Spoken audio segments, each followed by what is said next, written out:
শ্রীরামপুর তৃণমূল কংগ্রেসের উদ্যোগে আজ একটি কর্মসূচি গ্রহণ করা হয়েছিল।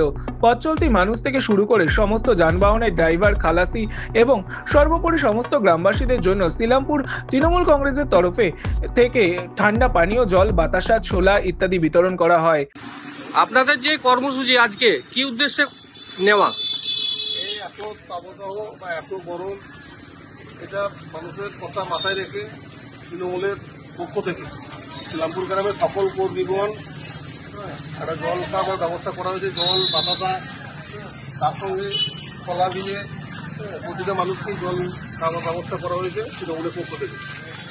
আর যারা এই যানবাহনের ড্রাইভার বা খালাসি বা পথযাত্রী যারা আছে, প্রতিটা মানুষই থাকছে ও ভালোভাবে সুস্থভাবে আমাদের প্রোগ্রামটা হচ্ছে। এতে প্রতিটা মানুষও আছে, প্রতিটা কর্মী আছে সঙ্গে।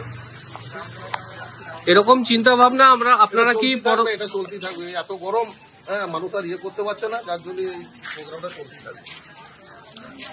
আজ হাট উপলক্ষে এই গ্রামে প্রচন্ড ভিড় হয়। আশেপাশের সমস্ত গ্রামের মা বোনেরা সকালে একসাথে হাট করে এই গ্রামে।